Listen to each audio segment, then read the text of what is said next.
They said his scream stopped before his heart did. Because in the world of the Vikings, there was a punishment darker than any blade, any axe, any flame.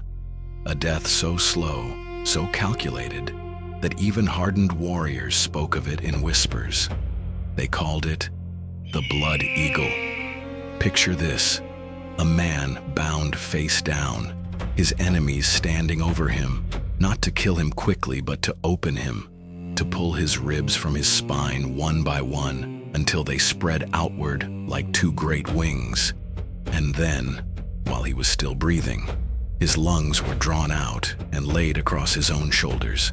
A human eagle, carved from a living man. This wasn't random cruelty. It was ritual. The Norse even had a name for it: Blodurn, the Blood Eagle. One saga names the man who ordered it.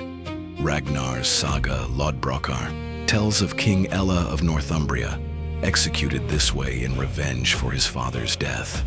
And the warlord who gave the order, Ivar the Boneless, a man whose story has already been told. A king who never lifted a sword in battle, yet decided the manner in which another king would die. Orkneyinga saga tells it again, on a different man, in a different generation. The same ritual, repeating across centuries of Norse memory.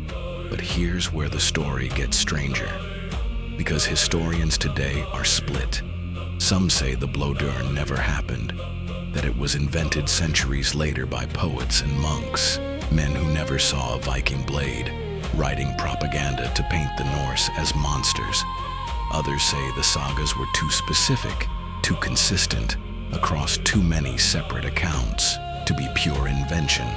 So which is it? Myth or memory? It tells us something chilling about the Viking Age.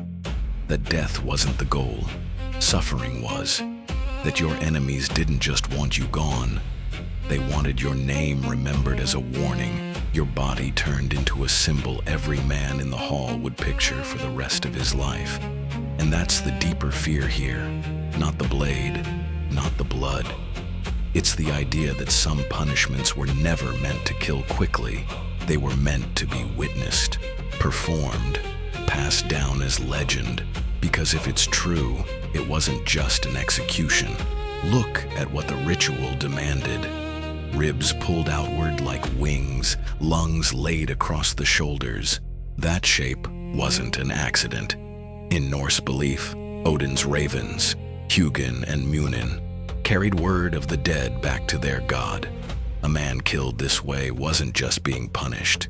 He was being turned into an offering. A message sent skyward, wings and all, straight to Odin himself. Not a death meant for men to see, a death meant for a god to receive.